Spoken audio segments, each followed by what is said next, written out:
하나님 아버지 감사합니다. 이 시간 부족한 자를 또 세워주셔서 입술을 통하여 이 세상의 것이 아닌 하나님의 것을 말하게 하시고 또 전하는 자 반 자 모두가 하늘의 것을 전하고 받을 수 있게 하셔서 오직 그 하늘의 것들이 나의 생명이 되며 양식되어지는 놀라운 역사를 경험하게 도와주시옵소서. 그러므로 그 생명이 나의 것 되게 하시고 그 생명 가진 자가 되어 이 생명이 나를 통하여 또한 흘러가는 거룩한 구제가 우리 안에 이루어지게 도와주시옵소서. 성령이 함께 하시고 복 주시기를 원합니다. 시종을 주장하여 주시옵소서. 원수들의 모든 역사 회방하는 것들이 끊어지게 도와주시옵소서. 예수 이름으로 축복하고 기도했습니다. 아멘. 자, 마태복음 13장입니다.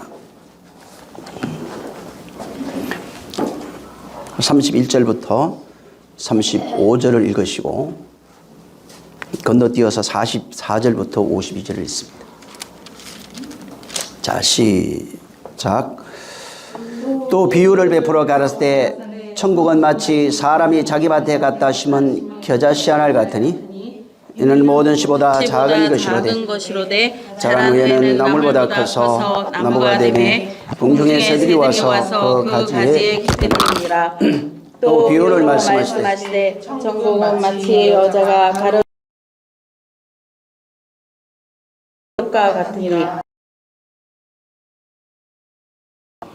35절까지. 자, 시작. 예수께서 이 모든 것을 우리에게 비유로 말씀하시고 비유가 아니면 아무것도 말씀하지 아니하셨으니 이는 선지자라고 말씀하신 바 내가 입을 열어 비유로 말하고 창세부터 감추인 것들을 드러내려 함을 이루려 하심이니라. 아멘. 44절부터 한번 또 시작. 천국은 마치 감핀 보자와 같으니 사람이 이를 발견한 후에 숨겨두고 기뻐하여 돌아가서 자기의 소유를 다 팔아 그 밭을 샀느니라. 또 천국은 마치 좋은 진주를 구하는 장사와 같으니 그 기저가 값진 진주 하나를 만나매 가서 자기의 소유를 다 팔아 그 진주를 샀느니라. 또 천국은 마치 바다에 치고 각종 물고기를 모은 거물과 같으니 그물이 가득하며 물가로 끌어내고 앉아서 좋은 것은 그릇에 담고 못된 것은 내어 버리려니라. 세상 끝에도 이러하리라. 천사들이 와서 너희 중에서 악인을 갈라내어 불문불에 던져 넣으리니 거기서 울며 이를 갈미 있으리라. 이 모든 것을 깨닫느냐 하시구니 대답하되 그러하외다. 예수께서 가라사대 그러므로 천국은 제자된 서기관마다 마치 새것과 옛 것을 곳간에서 내오는 집주인과 같으니라. 아멘. 여기 지난번에도 제가 말씀을 드렸는데 6가지 정도의 천국에 대한 비유입니다. 겨자씨 하나 같은 거, 여자가 가루 서말 속에 갖다 놓은 부풀게 한 누룩 같다. 그 다음에 또 감추인 보화 같다. 밭에 감추인 보화 같다고 얘기했고, 또 좋은 진주를 구하는 장사 같다고 얘기했고, 바다에 치고 각종 물고기를 모으는 거물 같다고 얘기했고, 또 제자된 서기관마다 마치 새것과 옛 것을 곳간에 놓는 집주인과 같다. 이렇게 이제 비유로 말씀을 드렸습니다.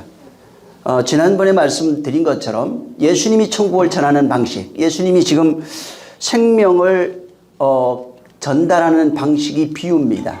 천국을 가르치는 방식이 비유예요. 그래서 여기도 천국이라고 할 때 원문에 보면 호 바실레이아 호 우라노스라고 하는, 그러니까 그 하늘들의 그 나라 이렇게 돼 있어요.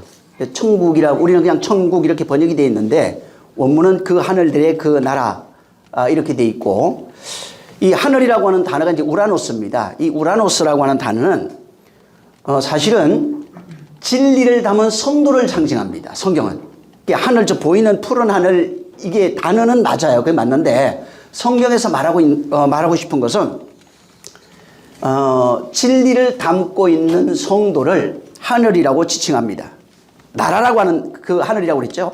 그 하늘들의 그 나라 이렇게 되는데 그 나라는 뭐냐면은 왕의 통치가 실현되고 있는 그런 현실을 말합니다.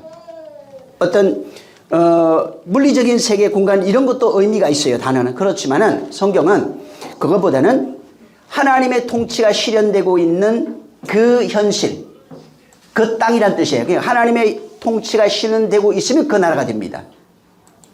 그러니까 그 하늘들의 그 나라, 진리를 담은 성도들을 그가 하늘이고 그 하늘은 그 하나님의 통치가 실현되고 있는 바로 나라가 되는 겁니다. 그래서 천국이라고 하는 것은 성경에 하나님의 통치가 실현되고 있는 그 성도를 말합니다. 그리고 그 성도는 진리를 담고 있다는 거예요. 그래서 진리를 담고 하나님의 통치가 실현되고 있으면은 바로 천국으로 살아가고 있는 겁니다. 천국이라고 하는 게 어떤 공간적 개념 이런 것보다 하나님의 통치가 실현되고 있는 그 사람, 진리라고 하는 그 진리를 담고 하나님의 통치가 실현되고 있는 그 사람이 바로 천국이고 천국으로 살아가고 있다는 거예요. 천국의 통치를 받고 있다는 겁니다. 자, 인간이라고 하는 것은 항상 제가 얘기하지만은 율법이라고 하는 이 세상에 태어난 존재예요. 그래서 인간이 태어나서 모든 인간은 본능을 가지고 있는데 그 본능이 율법입니다. 그리고 율법에서 태어난 모든 인간은 율법이라고 하는 욕망의 가면을 쓰고 있어요. 자기 욕망의 가면을 써서 그 욕망을 이루려고 합니다. 그 다음에 욕망을 바로 자기의 율법의 행함이라고 하는 선악이라고 하는 것을 기준 삼아서 스스로 자기 욕망을 가리는 바로 가면 속에 자기를 감추고 살아가는 것이 인간이에요. 그러다 보니까 그런 율법으로 난 의로서 자기 가면을 쓰고 그 안에서 숨어서 자기 욕망을 이루려고 하는 것이 인간의 본성이고 그 사람이 바로 신의 자리에 앉아서 스스로의 의를 가지고 자랑하고 그 다음에 그 신의 자리에 앉아서 자기가 원한 것을 이루려고 하는 것입니다.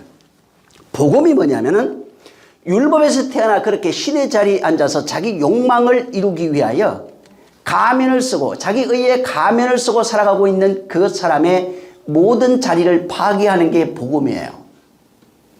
복음은 하늘에서 들려지는 소식이라고 합니다. 근데 이 복음은 내가 가지고 있는 모든 율법적 자아를 파괴하는 겁니다.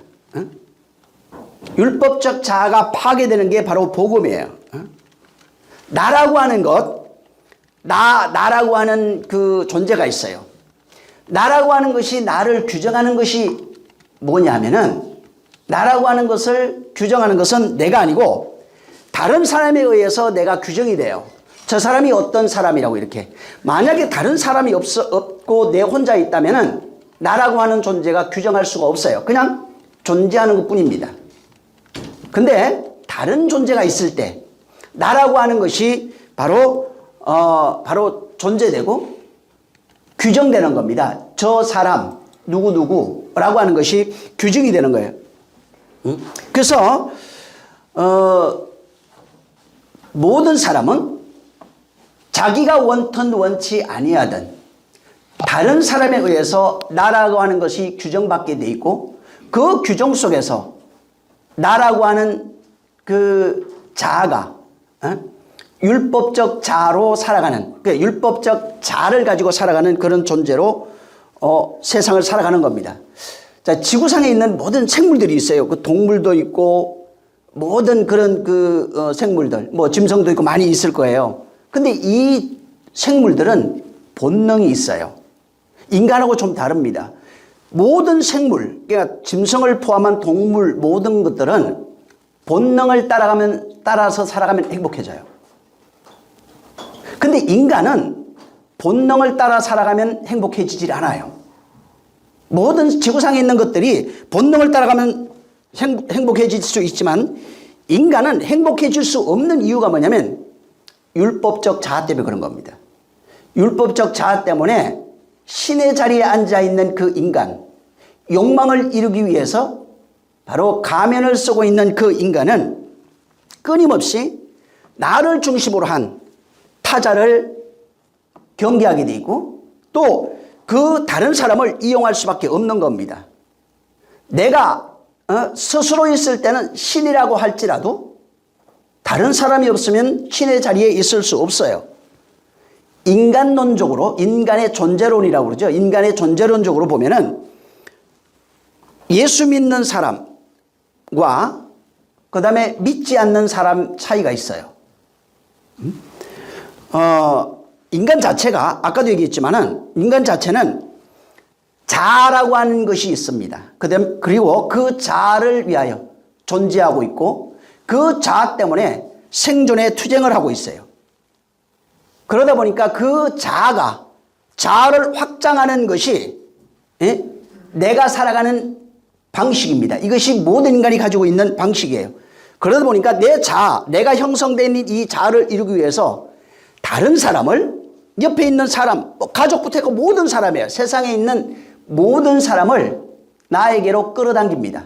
끌어당겨서 그것을 이용하려고 하는 겁니다. 끌어당겨서 이용이 되면은 내가 만족이 되는 겁니다. 근데 짐승은 그렇지 않아요. 모든 짐승은 그냥 자기가 본능대로 배고프면 풀 먹으면 돼요. 뭐 예를 들어서 뭐 잡아먹어야 될 게 있으면 잡아먹으면 되는 겁니다. 모든 본능이라고 하는 것은 짐승들이나 이런 것들은 자기 필요에 의해서 주변에 있는 것들을 먹이로 삼는 겁니다. 그러니까 본능은 뭐냐면 짐승이 가지고 있는 본능은 에너지원이에요. 그러니까 그것들을 끌어당겨야 잡아먹어야 내가 사는 겁니다. 근데 인간은 그렇지 않아요.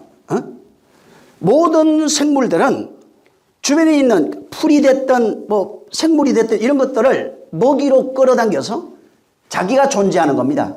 그냥 본능으로 살면 행복한 거예요. 그래서 내가 다른 것을 잡아먹기도 하고 내가 먹히기도 하는 겁니다.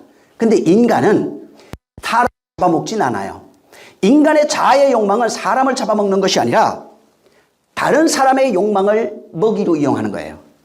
내 욕망을 위해서 다른 사람을 먹이로 이용한다면 그 사람의 욕망을 사용하는 겁니다. 그 사람이 가지고 있는 그 욕망, 자아의 그 욕망은 자아의 그 의를 먹이로 사용하고 그것을 사용하는 겁니다. 모든 동물들이 있죠. 모든 생물들은 그 동물의 세계 이런 데 보면은 수컷이 암컷을 찾아가고 또 암컷이 수컷을 유혹합니다. 그래서 생존 본능이라고 그래요. 계속해서 번식해 가는 겁니다. 근데 지금 인간은 조금 달라요. 인간이 이성을 찾는 것과 짐승이나 생물들이 자기 짝을 찾는 것은 좀 달라요. 아까도 얘기한 것처럼 짐승이나 이런 것들은 본능을 가지고 쫓아가는 겁니다. 근데 인간은 이성을 찾는 것도 가만히 보면은 자기 욕망을 실현해 줄 수 있는 어떤 존재를 찾는 겁니다. 그래서 남자, 여자 혹은 각 여자는 여자, 남자는 남자라 볼지라도 그 이성을 찾는 그 기준이 전부 다 다릅니다. 왜 그러냐면 한 사람 각자가 독립된 개체로서 자아를 가지고 있습니다. 그러다 보니까 이성을 찾아가는 그 욕망의 기준이 전부 다 다른 거예요. 그러니까 어떤 사람은 이런 사람을 좋아하고 어떤 사람은 또 저런 사람을 좋아하게 되는 겁니다. 그게 뭐냐면 내가 원하는 것을 이루어 줄 수 있는 그 사람, 내가 원하는 것을 가지고 있는 그 사람을 찾는 겁니다. 그래서 결혼하기 전에 상대방을 끊임없이 스캔하는 거예요. 이게 이 사람이 맞을까? 저 사람이 맞을까? 이 사람이 내 욕망을 이루어 줄 수 있을까? 이 사람이 이것을 해결해 줄 수 있을까? 그래서 끊임없이 자기 욕망을 이루어 줄 수 있는 사람을 찾아서 간을 보게 돼 있어요. 그를 찾아서 헤매게 돼 있는 겁니다. 근데 문제는 여기서 발생해요. 이 사람의 욕망, 저 사람의 욕망이 다릅니다. 이 여자의 욕망과 이 남자의 욕망이 서로 다르다는 겁니다. 그래서 다른 것을 저 사람이 다른데 욕망하는 것이 다른데 다른 것을 그 사람에게 요구해요. 전혀 다른 것을 그 사람에게 요구하는 겁니다. 그 남자는 남자대로 이성에게 내가 원하는 그 욕망이 있어요. 그것을 만족해 주길 원하고 여자는 여자대로 그 남자에게 자기가 원하는 것을 취하고 싶은 겁니다. 그래서 두 개가 원하는 것이 다른데 둘이 만나서 결혼합니다. 왜? 그 결혼하면서 거기에서 자기가 원하는 것을 얻고 싶은 거예요. 그것을 이 세상은 사랑으로 포장해 놨어요. 사랑으로 전부 다 덮어놓은 거예요. 덮어서 이게 사랑이야. 자기 원하는 것을 서로 해주고 만족시켜주는 것을 사랑이라고 그렇게 포장해 놓은 겁니다. 인간이라고 하는 것, 아까도 얘기했지만 존재론적으로 볼 때 자기 욕망을 충족하기 위해서 끊임없이 투쟁하고 살아가고 있는 인생이 인간입니다. 그리고 그 욕망 속에서 끝없는 그 욕망을 만족하기 위해서 욕망의 늪에 허덕이고 살아가고 있는 것이 바로 인생이에요. 그것이 바로 무저갱이라고요. 욕망이라고 하는 무저갱에 빠져서 끊임없이 그 욕망을 채울 수도 없음에도 불구하고 그 욕망을 채울 수 있다고 스스로 만족하고 그것을 요구하고 거기에서 살다가 죽는 겁니다. 그렇게 욕망에 빠져 그 무저갱에 빠져 허덕이며 살아가고 있는 상태가 지옥이라고요. 그게 바로 엄부예요. 그게 바로 사망입니다. 그래서 자기 욕망이 없다고. 욕망이 없으면 인간이 아니에요. 아닙니다. 율법이라고 하는 이 세상, 그 다음에 거기서 태어난 모든 인간은 욕망을 가지고 있어요. 아무리 선하고 막 선해도 이 사람은 너무너무 착하고 선해. 그 속에 욕망이 충만합니다. 선한 사람은 지구상에 단 한 명도 없어요. 다만 그것을 표출하지 않을 뿐이에요. 그리고 표출하지 않는 것이 아니라 무언의 표출을 하고 있는 거예요. 그러니까 그것을 율법 아래 태어난 인간이 욕망이 없으면 존재할 수 없는 겁니다. 그래서 인간 자체가 욕망의 신이라고 그래요. 끊임없는 욕망에 빠져 그 욕망을 만족시키기 위해서 살아가고 있는 존재. 그것이 바로 인간입니다. 그래서 우리가 이것은 그냥 자연입니다. 이 욕망의 세계에서 태어난 것이고 욕망의 세계에서 태어나서 살아가고 있는 것이고 이 세계에서 살다가 그렇게 죽는 겁니다. 그래서 인간 자체가 나쁘게 얘기하면 욕망으로 태어난 존재입니다. 욕망 덩어리예요. 그 다음에 그렇게 욕망 가운데 하나님이 보실 때는 엄란한 존재입니다. 왜? 끊임없이 욕망이라고 하는 그 늪에 빠져서 허덕이면서 자기 만족, 자아의 만족이에요. 자기 만족을 위해서 살아가고 있는 그런 엄란한 존재가 되는 겁니다. 그래서 그러다 보니까 인간의 삶이라고 하는 것은 자기를 중심으로 해서 가족부터 모든 환경, 모든 주변에 있는 것들을 자기 욕망의 만족을 위해서 끊임없이 끌어당기고 이용하고 또 그것을 위해서 살아가고 있는 것이 바로 인간입니다. 그러니까 인간관계에서 사실은 이 사랑이라고 하는 건 존재하지 않아요. 율법의 세상에서 사랑이라고 하는 전부 다 사랑으로 포장되어 있는 자기 욕망을 만족시키기 위한 도구일 뿐입니다. 그래서 사랑이 포장되어 있어요. 자기 원하는 것을 해주면 사랑해요. 내가 원하는 것을 갖다 맞춰주면 사랑해요. 전부 다 그렇게 포장되어 있습니다. 그래서 진정한 사랑이 전혀 없어요. 근데 인간 이 세상, 율법의 세상에서 존재론적으로 볼 때 가장 순수한 인간관계가 하나 있어요. 남녀 간의 사랑은 아니에요. 이거는 대가를 바라고 있는 거예요. 이것은 어떤 부부가 결혼해도요 끊임없이 요구를 합니다. 자기 만족을 위해서 끊임없이 요구를 해요. 그래서 그 가운데 싸움이 일어나는 거예요. 투쟁이 일어나는 겁니다. 근데 유일하게 그 관계가 아닌 게 하나 있어요. 주님이 그래서 그 단어를 썼어요. 그게 뭐냐면 친구예요. 우정입니다. 우정. 이 세상에 우리가 지금 이 세상 어렸을 때 이 시골 사람들은 그걸 알아요. 이제 보통 불알 친구 이렇게 얘기를 해요. 어렸을 때부터 빨가벗고 시내가에서 뛰어놀던 그런 친구들을 얘기를 합니다. 근데 이 친구는 보면은 평생 가요. 이 친구들은 어떤 돈 이런 게 없어요. 돈이나 명예 이런 배경이 전혀 없습니다. 그냥 순수하게 어렸을 때부터 빨가벗고 뛰어놀던, 공기하고 뛰어놀던 그런 관계를 말합니다. 그래서 여기는 돈이 배경이 된 적도 없고, 명예가 배경이 된 적도 없고, 물질이 어떤 배경이 된 적이 없어요. 그냥 어려서 순수하게 만나서 맺어진 그런 관계입니다. 근데 재미있게 학교를 딱 들어가면은 학교 들어가서 성적이 뭔지, 공부가 뭔지, 순위가 뭔지 알기 시작할 때부터 친구가 달라져요. 좀 좋은 친구를 자꾸 만나려고 그래요. 능력 있는 친구를 만나려고 그래요.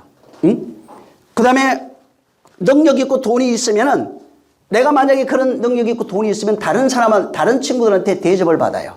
뭔가 조금 부러움의 대상이 되는 겁니다. 그래서 뭔가 얘가 잘났어요. 요새 학교 같은 데 가면 애들이 뭐 연예인들도 있을 거 아니에요. 애가 키도 크고 잘생기고 예쁘고 뭐 해요. 그러면은 매력 있다고 그래요. 왜? 벌써 기준이 생겨버린 겁니다. 어렸을 때 친구는 기준이 없어요. 그냥 친구예요. 그냥 우정의 관계인데, 근데 학교 들어가서 뭔가 기준이 생기기 시작하면은 편을 가르기 시작하는 겁니다. 매력 있는 그런 친구, 멋있는 친구가 되는 겁니다. 그래서 그 매력의 기준이 보면은 학교에 딱 들어가서 애들이 이제 자아가 생기면은 얼굴 예쁜 거, 외모 같은 게 나오죠. 그 다음에 돈이 있고, 성격이 좋고, 뭐, 그 다음에 집안 배경도 좋고, 공부를 잘하네? 그 다음에 얘가 뭐, 부모가 훌륭해요. 혹은, 저 직업이 좋아요. 이런 것들로 아이들이 포장되기 시작해요. 순수했을 때는 그게 없는데, 애들이 뭔가 딱 철이 들면은, 부모가 배경이 되고, 돈이 배경이 되고, 외모가 배경이 되고, 똑똑한 게 배경이 되고, 전부 다 이렇게 자기를 포장하는 겁니다. 이렇게. 배경이 된 것을 페르소나, 가면이라고 하는 거예요. 바로 모든 인간은 그렇게 철이 들면은 가면을 쓴다고요. 가면을 써서 일평생 살아가고 있는 것이 인간입니다. 그게 운명이에요. 가면을 쓰고 욕망의 가면을 쓰고 살아가고 있는 게 바로 그게 인간의 운명이라고요. 그게 숙명입니다. 그게 팔자예요. 세상에 뭐 몇 월 며칠 연시 따져가고 넌 부자 되고 넌 하지 말아야 되고 넌 이사 가야 되고 이거 말고 율법의 욕망의 신이 되어 끊임없이 세상에 있는 모든 것들로 가면을 쓰고 살아가고 있는 것이 바로 인간이라는 겁니다. 그래서 그렇게 가면을 쓰고 신의 자리에 앉아 살아가고 있는 그 사람, 나라고 하는 신이에요. 근데 내 주변에 사람들이 있습니다. 문제는 뭐냐면 나도 신이고 그 사람도 신이라는 거예요. 나도 이 사람을 내 욕망을 위해서 끌어당겨요. 내 필요에 의해서 끌어당기는 거예요. 이 사람이 배경이 좋으면 그것을 이용하고 싶고 나를 도와주었으면 좋겠고 또 이 사람이 뭔가 똑똑해요. 그 사람을 이용하고 싶고 그 친구도 나와 똑같을 거라고요. 나도 그렇듯이 그 사람도 똑같다는 겁니다. 그래서 그 서로가 내가 원하는 것, 이 사람이 원하는 게 있어요. 그 경쟁 속에서 끊임없이 투쟁하게 돼 있어요. 사람과 사이는 끊임없이 투쟁해요. 끊임없이 그 다음에 상처받게 돼 있어요. 내 만족이 안 되면 어느 날 기분 나빠. 그러면은 깨지는 거예요. 그래서 이게 세상이라는 것 자체가 율법의 세상에 살아가고 있는 한 이 욕망의 법칙에서 초월할 수가 없습니다. 끊임없이 싸우고 투쟁하고 끊임없이 분쟁이 일어나고 있고 필요에 의해서 끌어당기고 있는 거예요. 집에서부터 학교에서부터 사회에서부터 뭐 부부관계, 혈연관계, 모든 관계 뭐 친구, 학연 말할 것 없습니다. 이 세상에 존재하고 있는 모든 관계가 바로 이렇게 욕망의 법칙 아래서 끊임없이 투쟁하면서 상처받고 상처 주고 그러면서 거기서 자기 원하는 것을 취하고 그것을 위해서 살아가고 있는 것이 바로 인간입니다. 그래서 모든 인간은 문제는 뭐냐면 그렇게 투쟁하고 있는 그 세상에서 그 자기 만족을 이루며 살아가고 있는 사람들이 많지 않다는 거예요. 나머지는 어떤 한 사람에 의해서 전부 다 착취당하고 있는 겁니다. 다른 사람은 그것 때문에 소외당하고 상처받게 돼 있는 겁니다. 그러니까 대개 이 지구상에 있는 많은 사람들이 자기 원하는 것을 하며 살아가고 있는 인생은 극히 적어요. 나머지는 그를 위해서 존재하고 있는 겁니다. 그러니까 일평생 뭐 하고 있냐면 상처받아요. 세상을 원망하게 돼 있어요. 부모를 원망하고 형제를 부부를 원망하고 서로가 원망하면서 살아갈 수밖에 없는 겁니다. 근데 문제는 이렇게 율법의 욕망의 법칙 아래 살던 사람이 교회에 나왔습니다. 자, 교회에 나와가지고 교회에 와서도 똑같은 일이 벌어지고 있어요. 욕망의 법칙 아래 빠져있던 사람이 교회에 와도 자기 욕망을 만족시키고 싶어요. 자기가 원하는 것을 이루고 싶어요. 그래서 전부 다 하나님은 내 하나님, 내 구원, 내 천국, 내 위로, 내 진리, 내 복음 전부 다 이렇게 자기 감정을 만족시키기 위해서 하나님을 이용하고 교회를 이용하는 거예요. 교회도 지옥이에요. 세상도 지옥이고 교회도 지옥이고 세상이 무적행이고 교회도 무적행이에요. 왜? 거기에는 욕망의 법칙 안에 있거든. 이 법칙을 초월하지 않는 한 지옥에서 빠져나올 수 없는 겁니다. 세상에서 상처받는 거 당연해요. 왜? 그 법칙 안에 있어요. 선악의 법칙 안에 있다고요. 근데 그 법칙을 가지고 교회 와서 그 법칙 아래 스스로 놓여 있다면 지옥입니다. 교회도. 여기서 자유가 있을 수 없어요. 응? 그러니까 이 세상에서 율법의 법칙 아래 욕망의 법칙 아래 살아가는 사람들이 상처받는 거 당연한 겁니다. 괴로움 당하는 거 당연한 거예요. 억울할 것도 없어요. 왜? 세상 자체가 그런 거예요. 응? 내가 태어난 세상, 내가 태어난 그 가정 자체가 다 그런 겁니다. 응? 왜? 나도 다른 사람에게 상처 주게 돼 있거든. 안 준다고 하지만 나도 주게 돼 있고 그 사람도 나에게 상처를 주게 돼 있거든. 자기는 준 적이 없어요. 선해요. 불가능합니다. 존재할 수가 없어요. 끊임없이 상처 주고 있어요. 다만 누가 더 많이 주고 적게 주고 그 차이밖에 없어요. 응? 누가 더 상처를 많이 받았냐 적게 받았냐 그 차이뿐이지 상처 안 줄 수가 없는 게 바로 이 세상이라는 겁니다. 자, 근데 문제는 이렇게 하나님이 율법의 세상을 만들고 여기에 인간을 만들어 놨다는 겁니다. 그리고 여기에 이 율법의 세상을 인간에게 주셨다는 거예요. 왜 이렇게 하셨는가? 율법의 세상을 우리에게 주신 이유가, 하나님이 우리에게 주신 이유가 진리의 말씀을 건네주시기 위해서 주신 거예요. 응? 율법 안에다가 진리를 담아서 우리에게 건네주시기 위해서 율법의 세상을 우리에게 건네주신 겁니다. 응? 근데 율법의 세상을 통하여 그 안에 담긴 진리를 발견한 사람, 진리를 건네받은 사람, 이 사람은 율법의 세상에 똑같이 삽니다. 응? 욕망이라고 하는 법칙에 가로막혀 있는 이 세상에 똑같이 살아가고 있어요. 응? 근데 차이가 뭐냐면 이 사람은 하나님이 건네준 생명을 가지고 있어요. 예수 믿는 사람과 아까 얘기했죠. 존재론적으로 예수 믿는 사람과 믿지 않는 사람 차이가 있다고. 예수 믿는 사람, 이 사람은 진리의 생명을 건네받은 사람이에요. 믿지 않는 사람은 율법의 법칙, 욕망의 법칙 아래 거기에 자기가 원ton 원치 아니하던 거기에 속하여 살아갈 수밖에 없는 겁니다.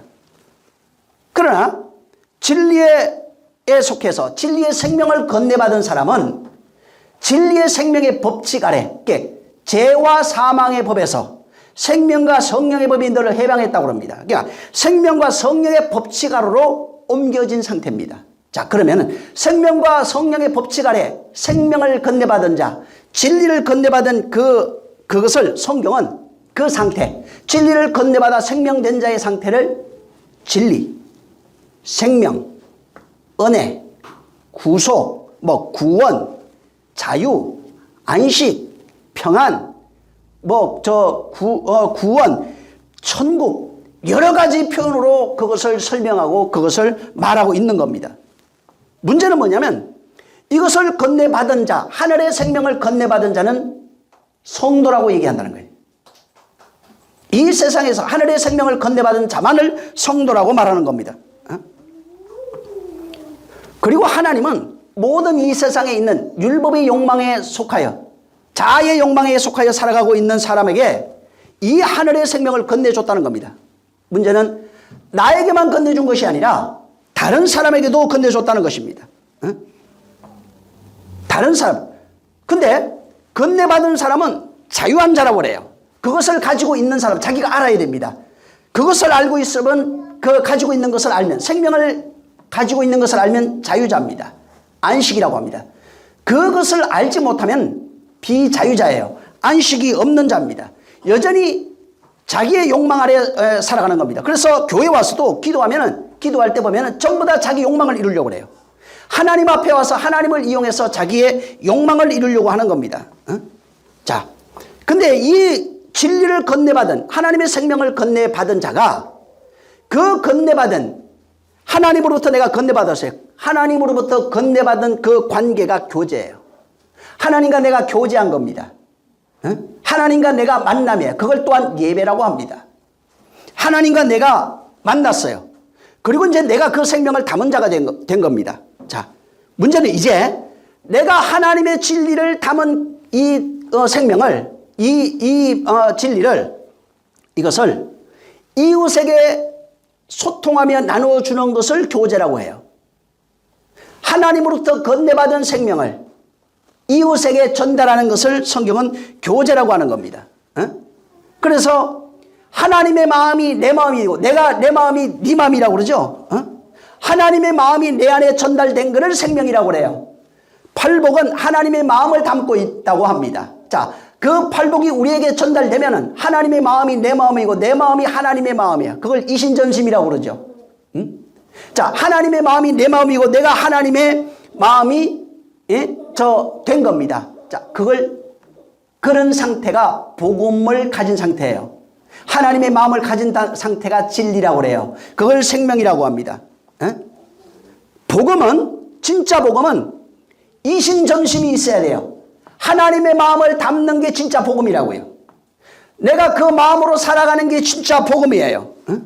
그리고 그 마음을 담은 상태로 이웃에게 구제한다고 그러죠. 나눔이라고 그럽니다. 그걸 소통이라고 그러는데 그걸 전도라고 해요. 이렇게 내가 가지고 하나님의 마음을 담은 내 안에 있는 것이 하나님의 마음이에요. 이제 이 마음을 세상에 있는 사람들에게 전달하는 겁니다.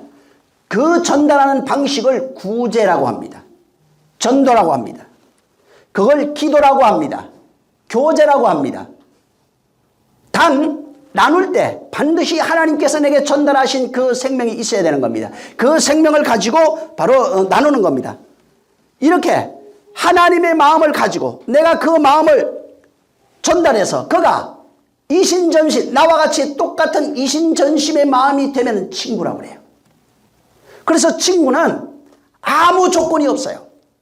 배경도 필요 없고 돈도 필요 없고 아무것도 없어요. 그래서 예수님이 뭐라고 하냐면 너희를 친구라 하리라. 친구라 하리라. 이 친구는 성경에 어떤 걸로도 만들어지지 않습니다. 오직 성령에 의해서 만들어지는 관계가 친구예요.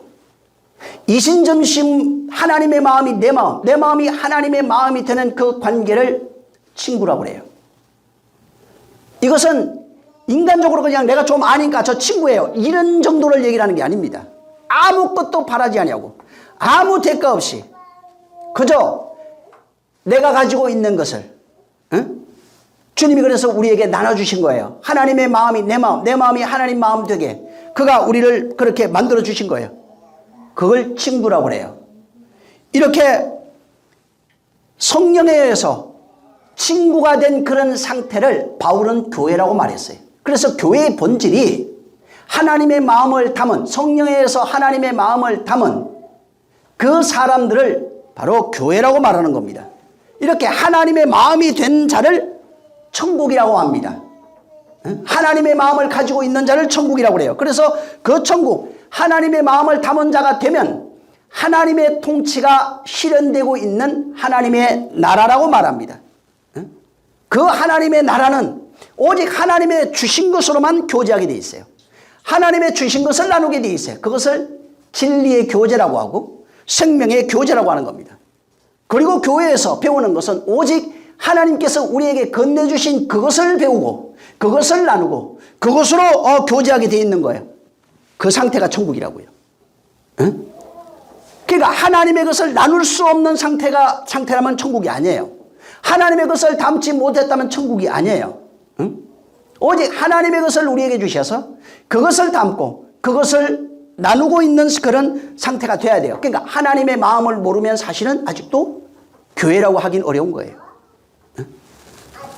하나님의 마음을 알아야 돼요. 하나님의 마음이 진짜 내 마음이 돼야 되고 내 마음이 하나님의 마음이 돼야 됩니다. 그 하나님의 마음이 전에도 얘기했지만 팔복에 다 담겨 있어요. 말라기 4장에 이미 우리에게 하나님의 마음을 알게 하리라고 말씀하셨어요. 주님이 오셔서 그 마음을 우리에게 말씀하셨고 성령이 오셔서 그 하나님의 마음을 우리에게 담아주신 거예요. 그러니까 그 마음이 있어야 하나님의 통치가 실현되는 천국이 되는 것이고 그 천국이 되면은 그 안에는 생명이 있어요. 그 안에는 진리가 있는 겁니다. 자, 이제 여기 13절에 보면은 또 비유를 들어 이러시되 그래요. 응? 비유로 말씀하시는 거예요. 예수님은 지금 31절에 또 비유를 베풀어 가라사대 이렇게 돼 있어요. 근데 이 원문을 잘 보면 어떻게 되어 있냐면 파라볼레 파라티데미 아우토레고라고 하는 단어입니다. 근데 이 파라가 이 뭐냐면 옆에예요. 이 단어가 지금 또 비유를 들어 이르시되 이게 파라가 옆에, 그 다음에 이 파라볼레라고 할 때 볼레라고 하는 단어가 이제 발로에서 왔는데 던지다 이런 뜻입니다. 그러니까 지금 여기 이 말씀을 어떻게 됐다냐면 옆에 던져놓은 게 말씀이라는 얘기예요. 이게 비유가 뭐냐면 옆에 던졌다는 얘기예요. 비유는 그 옆에 던진 겁니다. 지금 또 비유를 들어 말씀하시는데 이게 뭐냐면 예수님이 그 사람 옆에다가, 사람들 옆에다가 말씀을 던져놨다 이 뜻이에요. 근데 여기 던져놨는데 문제가 있어요. 던져놓은 말씀을 잡아서 깨달은 사람은 구원이 돼요. 그게 파라볼레예요. 근데 던져놓은 말씀을 그냥 지나쳐요. 말씀과 그냥 옆에 두고 있어요. 던져놓은 상태로 그냥 있으면은 구원과 전혀 상관없어요. 말씀과 상관없는 삶을 사는 겁니다. 그게 파라볼레예요. 비유예요. 예수님이 옆에 던져놨다는 거예요. 그 던진 것을 내가 잡아야 돼요. 던진 것을 잡지 못하면은 그분과는 전혀 상관없는 자가 되는 겁니다. 그 다음에 이 파라티뎀이라고 하는 단어가 이게 들어, 이게 비유를 들어 할 때 그 들으라는 뜻이에요. 들어 이건데 이게 파라라고 하는 단어가 있어요. 이것도 똑같아요. 놓다, 두다, 세우다 이런 뜻이에요. 그 다음에 티데미가 옆에 놓다, 곁에 두다. 이것도 그래요. 옆에 두고 세우는 거예요. 이 단어는 파라티뎀이라고 하는 이 단어는 예수님이 어떤 누군가를 가르칠 때 옆에 사람을 두고 이 제자들이나 이 사람들을 가르칠 때 그 내용, 그것을 설명하고 정명할 때 사용되는 단어로 주님이 사용하셨어요. 그러니까 이것을 설명하는 거예요. 그 말씀하신 내용을 설명하고 정명할 때 사용되는 단어예요. 자, 예수님이 우리에게 저 비유를 던졌어요. 그게 파라볼레예요. 그 다음에 거기다가 파라테딤이라고 하는 언약을 세우고 있어요. 옆에 뒀는데 이것을 세운다는 겁니다. 이게 예수님이 그 던져진 언약이 있는데 그 언약을 잡아서 그 진리예요. 그 진의, 그 속에 담겨 있는 그 진리를 깨달아서 마음으로 그것을 담으면 구원이 돼요. 옆에 던져져 있는 비유를 들어 가라사대 이게 옆에 주님이 던졌어요. 말씀을. 이것을 내가 가져다가 잡아서 그 속에, 말씀 속에 담겨 있는 진의 생명입니다. 진리입니다. 이것을 깨달아서 마음에 담으면 구원이 됩니다. 그것이 바로 생명이 되는 거예요. 이렇게 던져놓은 말씀을 깨달아서 마음에 담은 상태를 여기 지금 천국으로 설명하고 있는 거예요. 이게 비유라고요. 여기 지금 31절에 비유를 들어 갔을 때 이것은 옆에 던져놓은 거예요. 누구든지 이것을 가져다가 그 속에 담겨 있는 것을 깨달아 마음에 담으면 이게 천국이다 라고 지금 주님이 설명하고 있는 겁니다. 그러면서 여기 32절에 보면은 이 겨자씨 관한 얘기가 나옵니다. 천국은 겨자씨 하나를 갖다 이렇게 돼 있어요. 아까 천국 얘기했죠. 천국이라고 하는 것은 그 호 바실레이아, 호 우라누스라고 하는 그런 그 단어예요. 그 하늘들의 그 나라 이렇게 되어 있습니다. 바실레이아가 나라라고 그랬잖아요. 하나님의 통치가 실현되고 있는 그런 나라입니다. 다스리고 있는 나라, 하나님이 다스리는 곳, 통치하고 있는 그런 곳을 말하는 겁니다. 자, 그래서 여기 지금 그 바실레이아라고 하는 그 하늘들의 그 나라는 하나님의 통치가 이루어지고 있으면 그 하늘들의 그 나라가 되는 거예요. 그러니까 공간적 나라를 얘기하는 게 아니에요. 지금 하나님의 통치가 이루어지고 있는 그 나라. 천국은 우리가 생각하는 그건 불교나 이런 데서 만들어낸 내용이라고요. 단테 신곡 같은 데서 만들어낸 거 그거 말고 하나님 성경에서 말하는 것은 그 하늘들의 그 나라라고요. 하나님의 통치가 실현되고 있는 그곳이 그 나라라고요. 하나님의 통치가 실현되고 있어야 되는 겁니다. 그래서 여기 지금 그 말씀을 비유로 지금 천국을 말하고 있는데 비유의 말씀이죠. 이 말씀이지만 이 비유를 통해서 그 안에 담겨 있는 내용을 깨달아서 그 말씀을 담으면은 그 사람이 하나님이 다스리는 나라가 된다고요. 옆에 던져놓은 그 말씀을 비유해요. 이것을 잡아서 그 안에 있는 진리를 깨달아 내가 마음에 담으면은 그게 천국이 된다고요. 다시 말해서 하나님이 통치하는 나라가 된다고요. 저기 멀리 있는 거 말고, 응? 그거 없다는 얘기가 아니에요. 지금 이 옆에 던져놓은 이 말씀들이 지금 이 사복음서에 있는 말씀들을 비유로, 이 속에 비유가 많아요. 이것을 던져놨어요. 이것을 잡아서 그 속에 담겨있는 내용을 네가 담으면 마음에 네가 천국이라고요. 응? 멀리 인간이 상상해서 만든 파라다이스 말고 지금 주님이 그 얘기하고 있는 거예요. 지금 비유를 들어 가라사대 내가 옆에 던져놨다. 응? 그 말씀을 던져놨다는 거예요. 그런데 이 말씀을 네가 마음에 세우면은 하나님 나라가 된다고요. 깨달아서 마음에 세운다는 거예요. 그래서 이렇게 하나님의 통치가 되면은 네가 바로 하나님의 나라라는 겁니다. 그리고 이게 겨자씨 하나를 이렇게 돼 있어요. 겨자씨 하나인데 이게 원문에 보면은 코코스 시나피라고 하는 단어예요. 겨자씨 하나. 이 코코스가 이게 하나리라는 뜻이고 시나피라고 하는 게 겨자씨입니다. 근데 이 성경에 씨라고 하는 단어가 구약으로 가면 히브리어는 제라라고 합니다. 그 다음에 헬라어로 가면 헬라어는 스페르마라고 하는 단어예요. 근데 이 겨자씨 하나도 똑같은 거예요.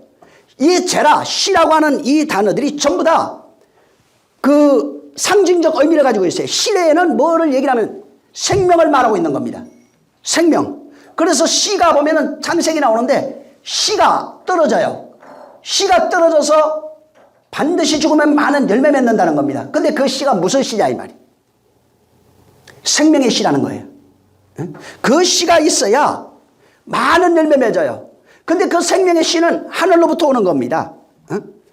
그래서 여기도 지금 그 겨자씨 하늘에 대한 비유를 얘기를 해요. 자, 보면은 겨자씨 하늘이 양쪽으로 보면은 가장 작은 거예요. 응? 양쪽으로 가장 작은 거예요. 무게도 가장 가벼운 거예요. 근데 이게 지극히 작은 건데 이게 나중에 나무가 된대요. 천국을 지금 비유하면서 겨자씨로 얘기를 해요. 씨에 대한 건 제라입니다. 그 생명이 있다는 거예요. 그 안에는 이 씨는. 근데 이게 심기면은 나무가 된대요.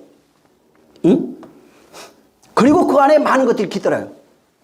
자, 심기면은 천국이라고 얘기했잖아요. 앞에 심기면 천국이래요. 응? 그것이 심겨서 자라면은 그 천국이래요. 씨 뿌리는 비유 얘기했죠. 하늘의 미랄이 땅에 떨어져. 같은 거예요. 천국은 겨자씨 같아요. 생명을 가지고 생명이 떨어져서 너희 안에 떨어져서 그것이 자라면 나무가 되면은 천국이라고요. 우리 안에 생명이 떨어지면은 떨어져 그것이 세워지면 그것이 천국이 된다는 겁니다. 그래서 요거하고 같은 말이 여기 놔두고 마가복음을 보세요. 마가복음에 이 얘기를 하고 있어요. 마가복음 4장에 31절 한번 보세요. 4장 31절. 자, 읽습니다. 시작. 겨자씨 하늘과 같으니 32절.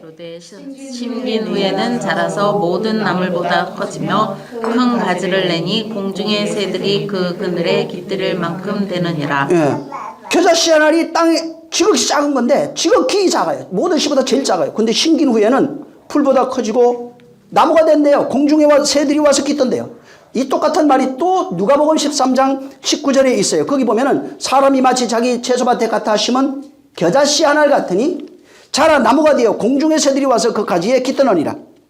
여기 지금 마가복음 4장, 누가복음 13장에 있는 이 내용이 둘 다 똑같은 내용이 뭐냐면 겨자씨는 지극히 작대요. 그리고 두 번째 내용이 뭐냐면 이게 심겨서 나무가 되면은 큰 나무가 된답니다. 그 다음에 그 안에 나무가 되면 공중의 새들이 와서 깃든대요. 이게 뭘까요? 겨자씨는 지극히 작대요. 심어서 되면은 나무가 된대요. 그리고 공중의 새들이 깃던데요. 이거는 주님이 그냥 자기가 하신 게 아니고 에스겔서 보세요. 에스겔서 17장. 에스겔서 17장 22절 23절 읽어보세요. 22절 23절. 자, 시작. 나 주 여호와가 말하노라. 내가 또 백향목 꼭대기에서 높은 가지를 취하여 심으리라. 내가 그 높은 세 가지 끝에서 연한 가지를 꺾어 높고 빼어난 산이 되며 산에 심을 때 이스라엘 높은 산에 심으리니 그 가지가 무성하고 열매를 맺어서 아름다운 백향목을 이룰 것이요 각양새가 그 아래 깃들이며 그 가지 그늘에 거할지라. 예. 여기 보면은 23절에 각종 새가 그 아래 깃들며 그 가지 그늘에 살리라 이렇게 되어 있어요. 자, 에스겔이 환상을 봤어요. 환상을 보는데 이스라엘의 불순종으로 말미암아 하나님의 심판이 온다는 거예요. 실제 북이스라엘이 기원전 721년경에 아수르에 의해서 멸망해 버립니다. 아수르가 침공해 와가지고 북이스라엘을 폐망시켜 버려요. 남유다는 586년에 바로 바벨론에 의해서 멸망합니다. 그때 남유다에 있던 귀족들, 지식인들, 뭐 선지자들 전부 다 바벨론으로 끌려갑니다. 그때 끌려간 사람 중에 한 사람이 에스겔이에요. 자, 에스겔인데 에스겔이 그 패망한 이스라엘 그 땅에서 바로 이 환상을 보고 예언한 겁니다. 자, 여기 보면은 우리가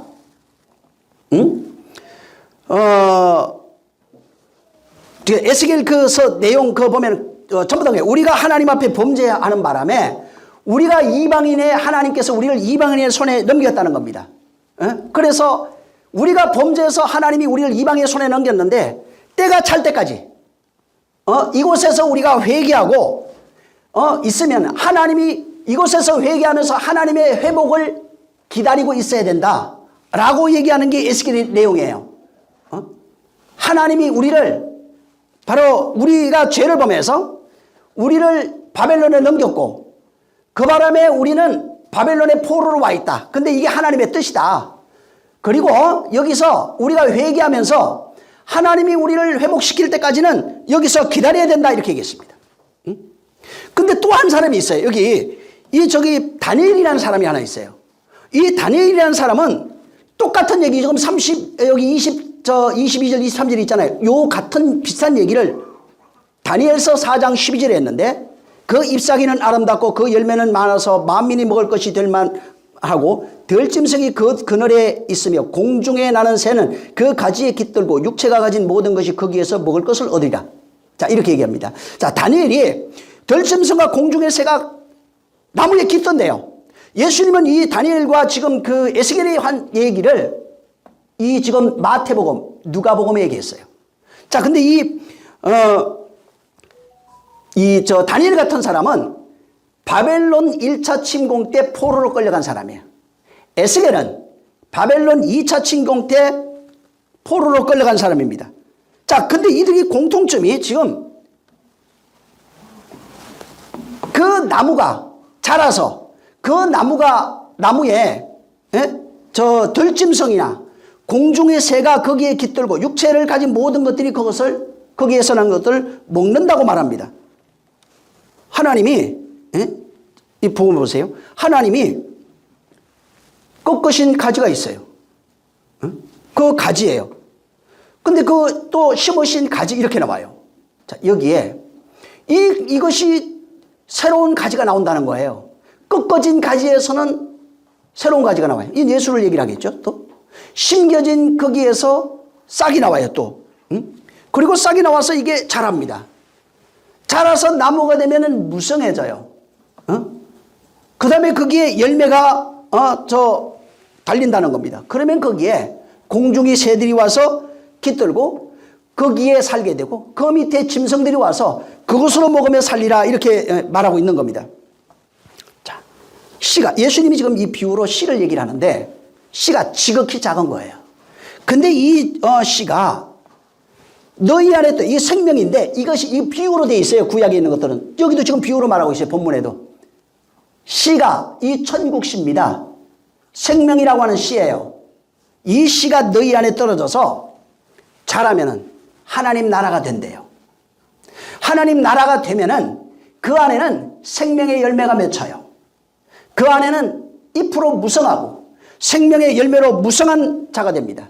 그리고 그 생명이 풍성한 자가 되면은 새들이 와서 깃들고 짐승들이 와서 먹어요. 새와 짐승은 뭐예요?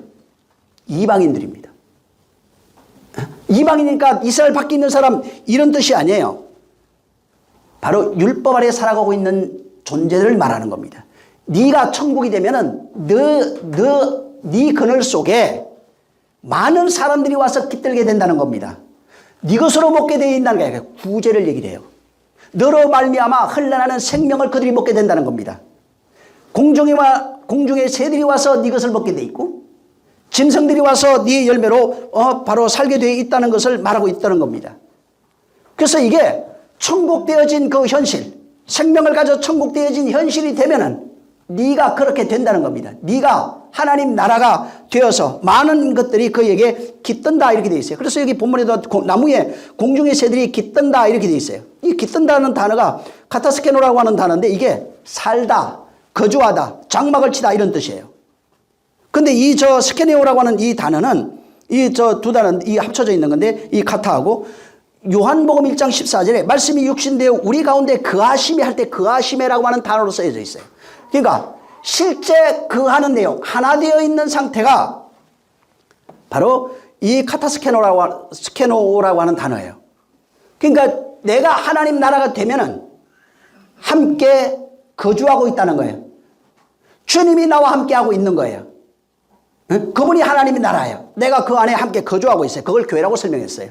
내가 하나님 나라예요. 그러면 같아요. 그 생명을 내가 나눠주게 돼 있고 그 나라에 함께 거주하는 겁니다. 예수님이 말씀이 육신되어 우리 가운데 거하심에 할 때 아까 얘기했죠. 스케노라고 하는 단어예요. 이게 공중의 새가 와서 깃든다 이렇게 돼 있어요. 자, 율법의 세상에 주어진 것들이 있어요. 율법의 세상에 주어진 모든 것들, 보여지는 것들 있잖아요. 이게 보여지는 것, 보이지 않는 것들이 있어요. 말씀도 있어요. 성경 속에. 이것이 지금 진리로 해석이 되면 내 생명이 돼요. 그게 나무가 자라는 거예요. 그래서 만물 속에 하나님이 신성을 담아놨어요. 그게 진리로 해석돼야 된다고요. 지금 바람을 보면서 바람이 진리로 해석이 돼야 돼요. 바람이 성령으로 해석이 돼야 된다고요. 쉽게 말하면. 물을 보면서 물이 생명으로 해석이 돼야 된다고요. 흙을 보면서 흙이 무엇인지, 나무가 무엇인지, 꽃이 무엇이고, 이런 연기가 무엇이고, 이런 것들이 해석이 돼야 된다고요. 만물 속에 신성이 담겨져요. 그보다 더 정확하게 들어가서 성경에 예수님이 말씀하신 비유가 있어요. 사복음서에. 이것이 보면서 진리로 해석돼야 돼요. 정확하지 않아도 돼요. 해석이 된다는 게 중요해요. 자기 수준에 맞게 그분이 해석하고 있다는 것이 그것이 중요해요. 그래서 율법의 세상에 보여지는 모든 것, 보이지 않는 모든 것, 성경 속에 율법 속에 갇혀있는 모든 것이 진리로 해석이 되면 그것이 풍성해져요. 나무로 자라요. 그것이 전부 다 내 것이 되는 겁니다. 그래서 그것이 해석이 되면 나한테 양식이 되는 겁니다. 모양이 조금 달라도 상관없어요. 보여지는 모든 것, 율법의 세상에 갇혀있는 모든 것, 이 세상에 있는 단어부터 문장부터 성경 속에 있는 모든 것들까지 진리로 해석이 되면 자유가 돼요. 진리로 자유한 자가 되는 겁니다. 여러분 여기 놔두고 요한복음 한번 보세요. 1장 14절. 우리가 잘 아는 내용이에요. 이거는 요한복음 1장 14절. 자, 시작. 말씀이 육신이 되어 우리 가운데 거하심에 우리가 그 영광을 보니 아버지의 독생자의 영광이요 은혜와 진리가 충만하다. 이게 지금 사람들이 이거 읽으면서 어떻게 생각하냐면 우리 몸 밖에 이렇게 생각해요. 그게 아니에요. 말씀이 육신되어 우리 가운데 거해야 돼요. 이게 내 안에 거해야 된다고요. 그러면은 우리 안에 거하면은 독생자의 영광이 보여요. 아버지의 독생자의 영광이요 은혜와 진리가 충만해진다고요. 어디에서 보여야 되냐면 내 안에서. 이것이 내 안에서 보여지는 겁니다.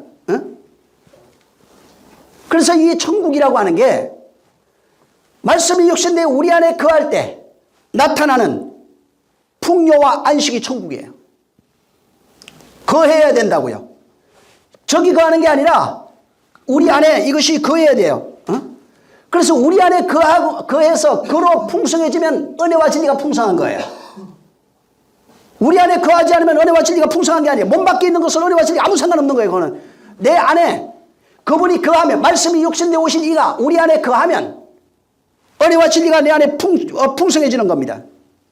은혜와 진리는 내 육적 욕망의 만족이나 충족이나 혹은 이 땅에 필요한 것을 채워준다는 의미가 아니에요. 충만이라는 게 그게 아니에요. 내가 원하는 것, 율법적 욕망의 어떤 자아의 욕망, 이런 것들이 원하는 것을 충족해서 충만이 아니에요. 그게 은혜와 진리가 아니라는 겁니다. 다시 말하면 말씀이 육신되어 오신 그분이 은혜와 진리라는 얘기예요. 그 말씀이 육신되어 오신 그분이 은혜와 진리예요. 근데 그가 내 안에 거해야 은혜와 진리라고요. 33절을 한번 읽어보세요. 본문이요. 마태복음 13장. 자, 13장 33절 시작. 또 비유를 말씀하십니다.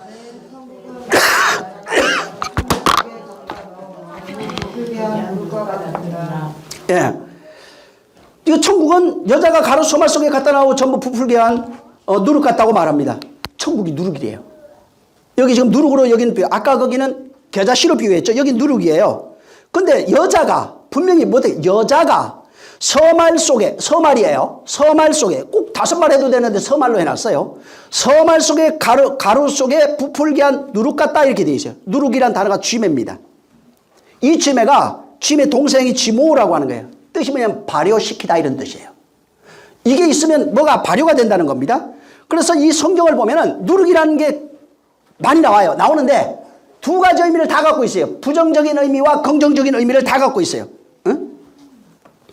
근데 이것은 어떤 주님이 지금 교훈이나 그런 말씀하신 내용이 있을 거 아니에요. 하나님의 말씀이나 이런 교훈들이 있을 거 아니에요. 이 누룩은 전부 다 이것을 확장시키고 풍성하게 만드는 것으로 이제 사용되어 있어요. 예수님이 지금 여기는 누룩으로 상징한 천국입니다. 여기는 긍정적으로 사용했어요. 부정적인 게 아니에요.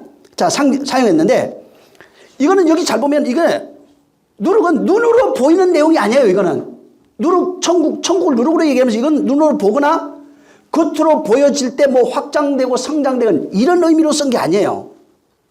그런 의미에서 겨자씨하고 똑같아요. 겨자씨가 자라는 게 안 보여요. 누룩이 부풀어가는 것이 눈에 보이는 게 아니에요. 결과만 보일 뿐이에요. 뭐냐면 겨자씨도 마찬가지고 누룩도 마찬가지예요. 보이지도 않아요. 지극히 작은 건데 이게 어디에 떨어지면 이게 엄청난 영향력을 발휘한다는 거예요. 떨어져서 이게 겨자씨는 심기면 나무가 돼서 엄청난 영향을 발휘하게 돼 있고 이 지금 누룩은 마찬가지예요. 보이지 않는 지극히 작은 가루인데 떨어지면 이게 갑자기 엄청난 영향력을 발휘해요. 막 확장시켜버리는 거예요. 응? 자, 그래서 이게 누룩이라는 게 가루 서말 속에 떨어졌어요. 자, 천국을 얘기를 해야죠. 가루 서말 속에 보이지 않아요. 비밀스럽게.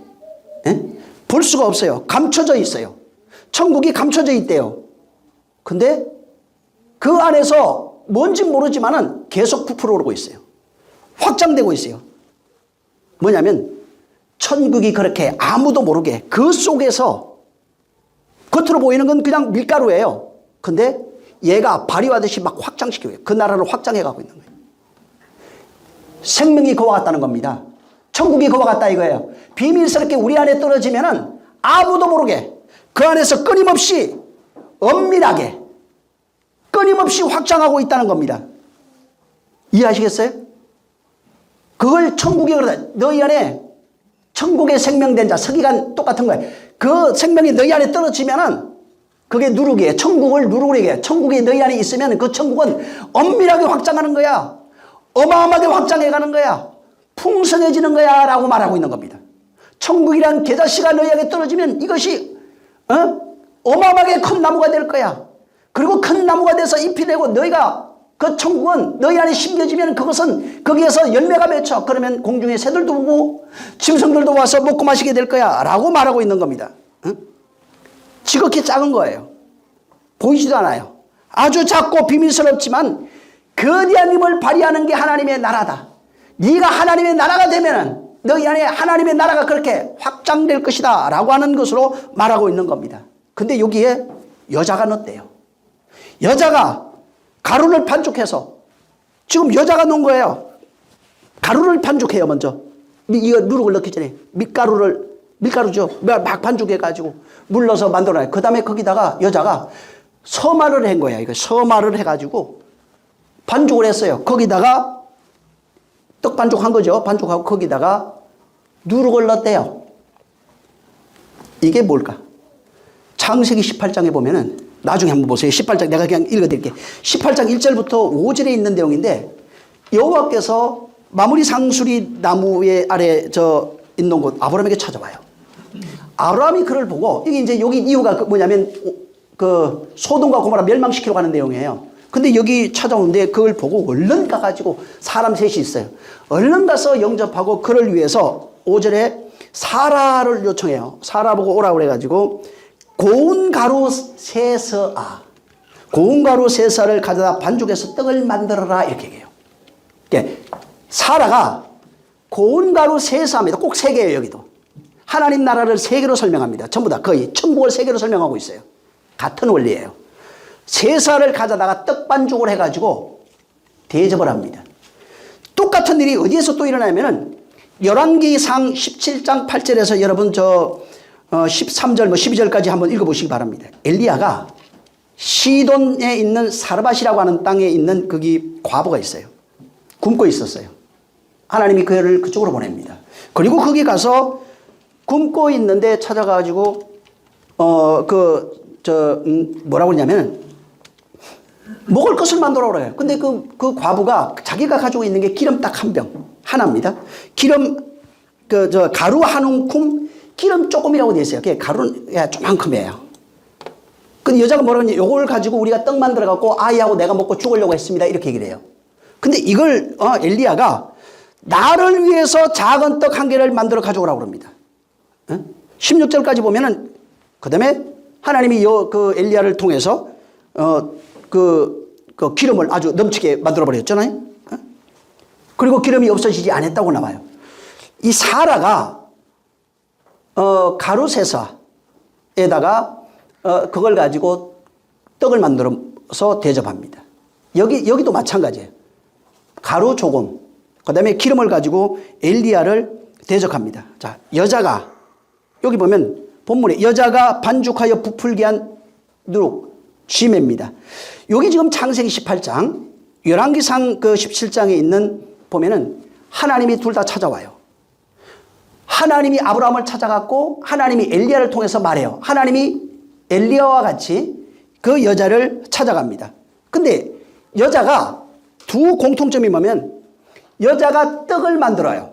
떡 반죽을 해가지고 대접하는 장면이 나와요.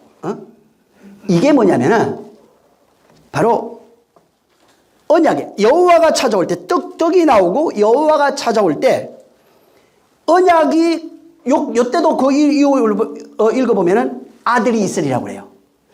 반드시 떡이 나오고 여호와가 오고 떡이 나와서 대접하는 장면이 나올 때 그 뒤에 언약이 세워집니다. 여호와의 언약이 세워지고 실현되는 내용이 있어요. 하나님과 떡이 나올 때. 그래서 지금 하나님이 아브라함을 찾아왔는데 사라가 그 떡을 가져다가 반죽을 해갖고 대접을 하니까 사라에게 자손에 대한 약속이 이루어져요.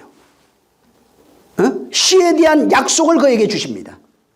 자, 떡을 반죽해서 드렸는데 씨에 대한 약속을 받았어요. 사르밧 이 과부는 떡을 가지고 대접을 했는데 자식이 먹고 살 수 있는 양식을 공급받았어요. 자식이 안 죽어요. 이제는 양식을 공급받는 약속을 받은 겁니다. 자, 이게 성경에 보면은 우리가 하나님을 대접한다고 그러죠. 대접한다고 그러니까 사람들이 뭐 헌금하고 이런 생각을 하는데 그런 게 아니에요. 사람들이 착각하는 게 우리가 하나님을 대접하면 하나님이 우리를 뭔가 주신다는 그런 개념으로 쓴 게 아니라고요. 그게 창세기 18장이나 열왕기상 여기도 마찬가지예요. 우리가 하나님을 잘 대접하면은 오늘날 그런 설교 많이 하잖아요. 목사 잘 대접하면 하나님이 복 주신다고. 그 얘기가 아니라고요. 하나님 잘 대접하면 하나님이 기뻐가지고 우리에게 복 주는 개념이 아니라 여자가 뭐냐면 우리예요. 하나님이 우리에게 기대하는 것은 진리로 네가 대접할 수 있느냐 이 얘기예요. 그래서 예수님이 떡 얘기를 하면서 내가 하늘로부터 온 떡이에요. 지금 하나님이 원하는 떡은 우리가 만들어 오는 그런 이 세상 떡을 말하는 게 아니에요. 그 떡을 말하는 게 아니라 하나님이 원하는 진리로 세울 수 있는 떡이에요. 응? 하나님이 진리를 대접할 수 있는 양식이 있느냐 없느냐 문제예요. 응? 네가 아브라함이 약속을 가지고 있어요. 응? 그리고 여자가 이 반죽이라고 하는 이런 것을 비유로 전부 다 해놓은 겁니다. 비유로 해놓고 바로 너희가 나를 대접할 수 있는 것이 있냐? 응? 내가 원하는 그 대접, 하나님이 원하는 대접, 세상 것이 아닙니다. 그건 은도 내 것이고 금도 내 것이고 모든 게 내 것이에요. 하나님이 원하는 것은 약속을 가지고 있어야 돼요. 진리로 대접할 양식이 있어야 되는 겁니다. 응? 그래서 여자가 어떻게 해야 되냐면 본문에 지금 비유로 말한 건데 여자가 가루를 반죽합니다. 가루를 반죽해서 만들어내요. 양식을 누가 만드냐면 여자가 만들어요. 남자가 만드는 게 아니에요. 여자가 양식을 만든다고요. 가루를 반죽해서 양식을 만드는 겁니다. 그리고 그걸로 대접하는 거예요. 근데 여자가 가지고 있는 양식이 뭐냐 이 말이에요. 마치 바로 여자가 반죽을 해서 대접을 해야 돼요. 이게 뭐와 같으냐면 여자가 씨를 받아서 그 씨라고 하는 게 자궁이에요. 같은 비유입니다. 거기다가 씨를 받아서 아들로 대접할 수 있어야 된다 이 말이에요. 그와 같은 내용이에요. 하늘의 씨를 받으면 하나님을 대접할 수 있는 것은 하늘의 씨밖에 없어요. 세상 것으로는 안 되는 겁니다. 하나님의 것으로 하나님을 대접할 수 있는 게 여자가 가루 서말 속에 천국이라고 하는 씨를 담아서 하나님을 대접할 수 있는 것은 천국밖에 없어요. 세상의 것으로 그분을 대접할 수 있는 것이 아닙니다. 자, 하나님이 말씀을 가지고 우리에게 찾아오셨어요. 우리에게 씨라고 하는 생명을 주셨다고요. 그 생명을 가지고 우리에게 오신 거예요.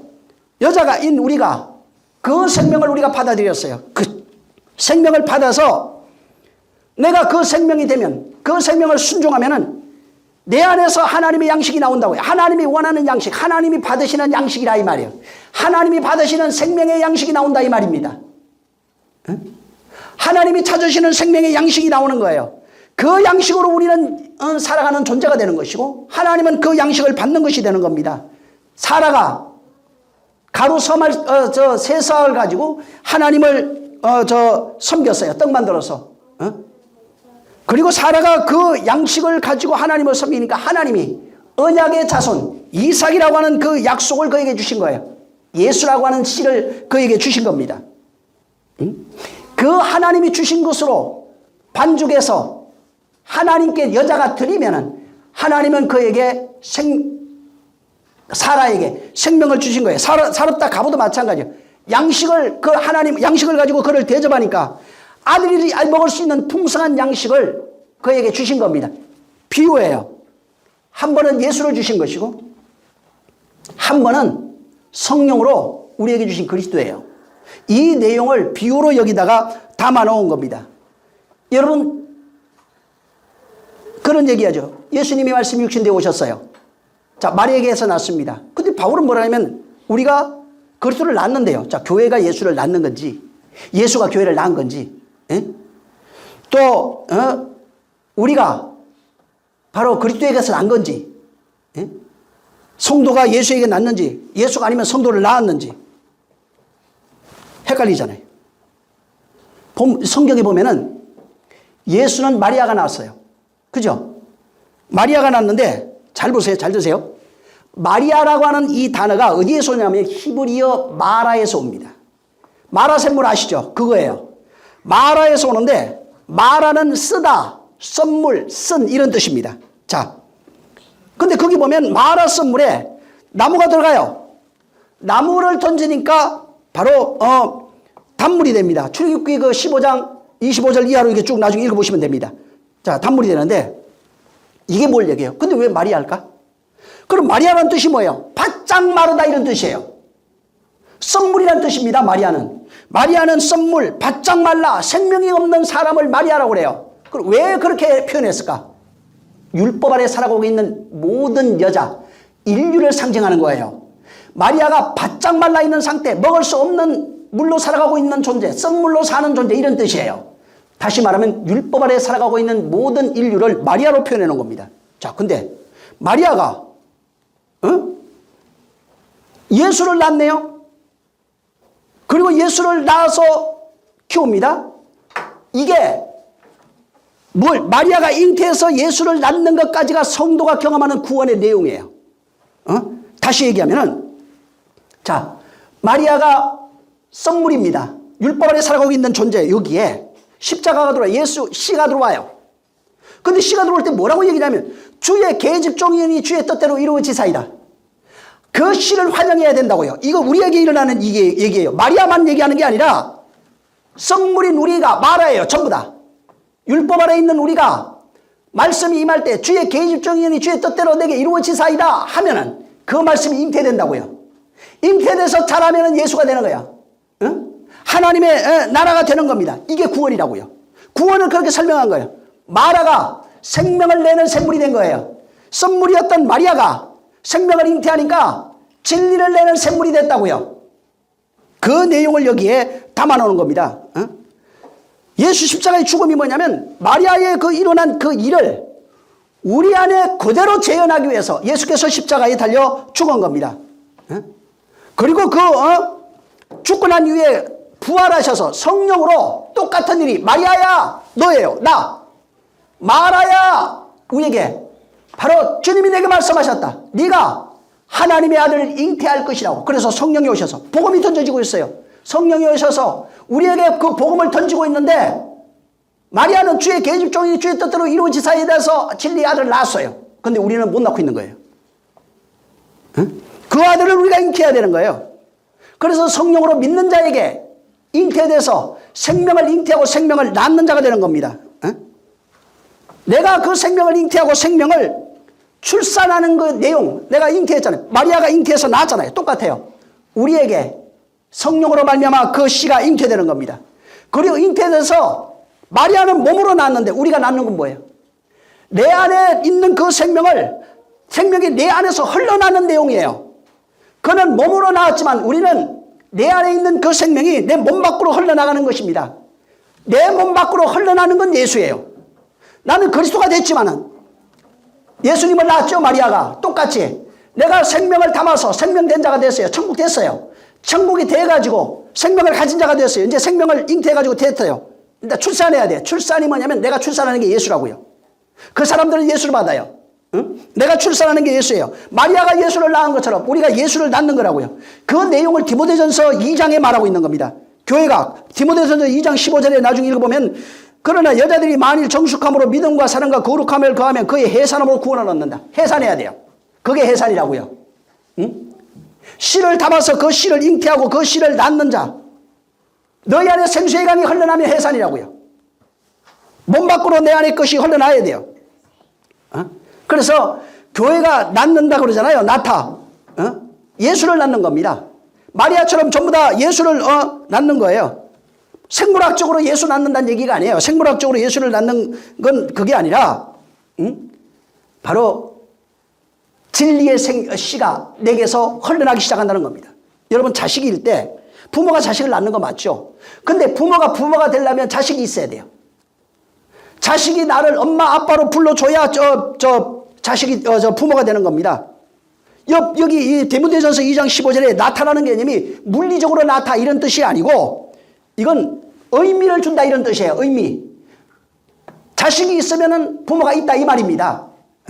그래서 자식이 엄마 아버지를 내가 하나님 아버지를 불러요. 하나님 우리 아버지. 자식이 있어야 그렇게 불러줘야 아버지가 존재하는 겁니다.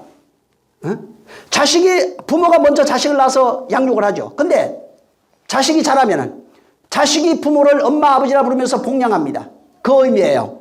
그래서 교회가 바로 예수를 낳는다는 의미가 바로 그런 의미다. 내가 바로 그를 아버지로 하나님으로 부르는 겁니다. 그리고 나를 통해서 그 아버지가 밖으로 흘러나오는 겁니다. 내 안에 담은 그 진리가 밖으로 흘러나와야 교회입니다. 여기 지금 그 사바라 가부 이 내용이 나와요.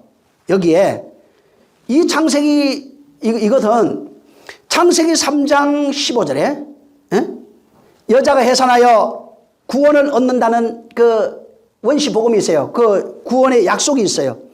여자가 해산해야 돼요. 디모데전서 아까 2장 저 15절에 있는 내용하고 똑같은 내용이에요. 2장 15절에 여자가 해산함으로 구원을 얻는다 했던 그 내용이 창세기 3장 15절에 있는 내용이에요. 후손이 어디를 통해서? 여자를 통해서 나와야 됩니다. 그래야 구원이 돼요. 우리가 그걸 해산해야 된다고요. 생명을 잉태하고 해산해야 돼요. 이게 계시록에 가면 어떻게 되냐면 여자가 아들을 출산한대요. 계시록 12장 4절에서 6절에 보시면 있어요. 여자가 해산해서 아들을 낳을 것이고 그 아들을 낳아서 광야에서 양육받는다고 되어 있어요. 여자가 반드시 해산해서 아들을 낳아야 돼요. 마리아가 아들 낳는 내용이에요. 교회인 여자가 아들 낳는 내용이에요. 그 내용을 여기 계시록에도 얘기를 하고 있는 겁니다. 그래서 여자가 이 세상에 있는 동안에 진리라고 하는 생명을 잉태해서 내가 낳는 것은 바로 예수입니다. 내 안에 생명으로 낳는 것은 예수예요. 그 예수가 저들에게 들어가서 여자에게 또 다른 여자에게 들어가서 죽어야 돼요. 그러면 그가 그리스도가 돼요. 그 생명을 가진 자가 됐을 때 천국이라고 그러고 하나님의 나라라고 그러는 겁니다. 그래서 하나님의 나라라고 하는 것은 멀리 있는 그런 이야기가 아니라 내 안에서 내 속에서 이루어지는 천국을 말하는 겁니다. 그래서 이 교회라고 하는 성도라고 하는 역사 속에서 바로 하나님의 씨가 잉태되고 결국은 그 씨가 생명으로 자라서 예수라고 하는 것을 낳는 겁니다. 그것을 구원으로 그렇게 설명해요. 구원이 어떻게 우리 안에서 이루어지고 실현되는지에 대한 내용을 말하는 겁니다. 그래서 여자인 사라가 그 양식, 생명으로 피는데 그 양식을 만들어서 자손을 약속받아요. 양식이 있어야 그 씨가 우리 안에 생성이 되는 겁니다. 사르밧 가부도 똑같은 거예요. 그 양식 때문에 아들이 먹을 수 있는 양식을 하나님이 원하는 양식을 하나님께 대접해. 세상 것으로 안 된다고 그랬죠. 하나님이 요구하는 양식이 있어야 하나님이 받으시는 겁니다. 진리의 양식을 하나님이 찾으시는 거예요. 그것을 가지고 하나님께 섬기니까 하나님이 그에게 아들이 먹을 수 있는 먹고 죽지 않는 그 양식을 만들어내는 겁니다. 자, 여기 본문에 이제 다시 33절 여기 보면은 여자가 가루 서말 속에 서말이라고 하는 삶 이거예요. 천국을 얘기를 해요. 성전 세계의 구조죠. 그 하나님 나라 삼중 구조 뭐 이런 겁니다. 그다음에 노아의 배 있잖아요. 이거 방주 그것도 삼중 구조. 그다음에 솔로몬이 만든 그 성전도 삼중 구조. 그거 천국을 얘기를 해요.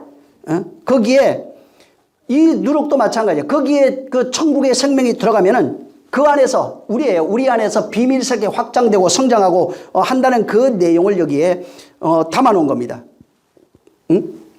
우리가 지금 예수 믿잖아요. 예수 믿는다는 건 그분이 건네준 생명이 우리 안에 들어왔다는 얘기예요. 하늘의 생명이에요. 하늘의 씨가 여기는 지금 누룩으로 표현되어 있죠. 겨자씨로 표현되는 그것이 우리 안에 들어와 있다는 얘기입니다.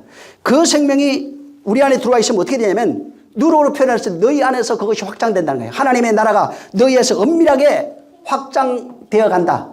씨로 얘기할 때는 그 씨가 너희 안에 있으면은 보이지 않는 건지만은 그것이 너희 안에서 큰 나무가 돼가지고 공중의 새나 짐승들이 깃든다 이렇게 되어 있습니다.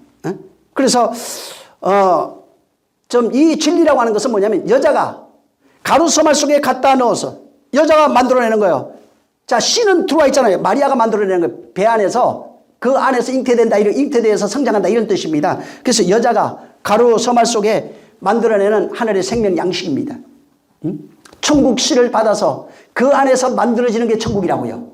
여자가 만들어내는 것이 천국이라고요. 여자 안에 만들어지는 것이 바로 천국이에요. 그래서 여기는 아까도 읽어봤지만 사라가 그렇게 만들어냈어요. 사라가 과부가 그렇게 만들었어요. 여자들만이죠. 나오미도 그렇게 만들었다는 거예요. 라합, 다말, 한나 이런 사람이 전부 다 그 하나님 나라를 만들어냈다는 겁니다. 지금도 똑같아요. 여자인 우리에게 하나님이 생명의 씨를 건네주신 거예요. 그 누룩으로 표현되어 있는 것, 겨자씨로 표현되어 있는 이것을 우리에게 건네주셨어요. 그리고 건네받은 그 사람 속에서는 엄밀하게 하나님의 나라가 계속 확장되고 있는 거예요. 그걸 만들어내서 하나님께 대접할 수 있어야 돼요. 그것이 그 안에서 비밀스럽게 확장되고 그렇게 자라가고 있다는 겁니다. 생명의 씨가 생명의 씨를 받은 그 여자들, 그 여자 속에서 끊임없이 하나님이 찾으시는 양식이 그 안에서 늘어나고 있다는 거예요. 그래서 창고라고 그러죠. 양식을 창고에 담으라고. 그 창고에 양식이 충만해지는 거예요. 그 양식으로 표현하는 거예요. 그때는. 그 양식이 풍성해지는 겁니다. 그 안에 그 양식, 하나님이 양식을 찾으는 양식이 그 창고에 있어요. 내 창고에. 하늘 창고에. 그래서 이 창고에 그 양식이 풍성해지면 그 양식으로 구제할 수 있는 겁니다. 그걸 요셉으로 표현해 놨어요. 자, 정말 하나님은 그 하나님의 교회, 성도들이죠. 여자를 통해서 똑같이 씨를 건네주고 있어요. 생명을 건네줍니다. 여기는 지금 천국이에요. 천국을 건네주고 있어요. 누룩으로. 겨자씨로 비유되어 있는 그 일을 건네주고 있는 겁니다. 예전에도 그렇게 하셨고, 과거에도, 예수님 시대도 그렇게 하셨고, 오늘날도 그렇게 하고 계시고, 지금 앞으로도 계속 그렇게 하고 계실 거예요. 다시 말해서 하나님의 나라는 여자들에게서 풍성하게 되는 겁니다. 그것 속에서 엄밀하게 성장하고 있어요. 그것 속에서 양식이 되고 있어요. 많은 사람들이 먹일 양식이 그 안에서 만들어지고 있는 겁니다. 이게 하나님의 나라라고요. 그래서 하나님 나라는 멀리 사모하는 이런 게 아니라 내 안에서 만들어지고 있고 그 안에서 확장해 가고 있어요. 그 안에 뭐가 있냐면 하나님, 사람들이 먹을 양식이 채워지고 있어요. 이걸 지금 주님이 여기에서 비유로 말씀하고 있는 겁니다. 정말 이 엄밀하게 확장되는 하나님의 나라가 되시길 예수님으로 축원합니다. 기도하겠습니다. 기도할 때 주여, 내가 정말 하나님께서 내게 건네주신 이 생명, 진리예요. 이 건네받은 이 생명, 우리는 예수 건네받았어요. 처음에는 내가 그로 같이 죽었어요. 그리고 나니까 성령이 우리에게 그 씨를 건네줬어요. 생명의 씨예요. 그리고 그걸 가지고 우리는 하나님의 나라를 만들어가고 있는 겁니다. 이와 같은 역사가 끊어지지 않게 그냥 맹목적 신앙이 아니라 진짜 하나님의 나라를 만드는 여자가 될 수 있도록 마리아가 되게 해달라고 기도합니다. 하나님 아버지 감사합니다. 주님이 비유로 말씀하신 이 겨자씨와 또 누룩의 비유를 우리가 깨닫게 하여 주시옵소서. 정말 이 속에 담겨있는 이 천국의 내용을 가져서 하나님 아버지여, 우리는 엄밀하게 내 안에서 하나님 나라를 만들어가고 있는 그 생명의 특성이 우리 안에 나타나 생명된 자 곧 천국으로 만들어지는 그러한 역사가 우리 안에서 일어나는 것을 우리가 경험하고 하나님이 받으실 만한 양식을 채워 그 양식을 또한 나눠줄 수 있는 자로 그렇게 살아갈 수 있도록 역사하여 주시옵소서. 이 천국은 여자가 가루 서마 속에 갖다 누룩 같다 하셨사오니 이 정말 누룩의 씨앗을 건네시는 하나님이신 줄 알고 그 생명으로 생명된 자 마리아처럼 생명을 가져 생명을 잉태하고 생명을 출산하고 생명으로 살아가는 존재가 되어지게 도와 주시옵소서. 성령이 함께 하시기를 원하며 예수 이름으로 축복하고 기도했습니다. 하늘에 계신 우리 아버지여, 이름이 거룩히 여김을 받으시오며 나라에 임하옵시며 뜻이 하늘에서 이룬 것 같이 땅에서도 이루어지리이다. 오늘날 우리에게 일용할 양식을 주옵시고 우리가 우리에게 죄진 자를 사하여 준 것 같이 우리의 죄를 사하여 주옵시고 우리를 시험에 들게 하지 마옵시고 다만 악에서 구하옵소서. 나라와 권세와 영광이 아버지께 영원히 있사옵나이다. 아멘. 감사하신 주여, 정말 하나님의 나라 된 그 천국, 저들 안에 천국이 있음을 알게 하시옵소서. 하나님이 건네주신 그 생명이 저들 안에서 끊임없이 확장되어지고 또 생명이 나눠지는 역사 있게 도와주옵소서. 모든 영광 하나님께 드립니다. 수고 많이 하셨습니다.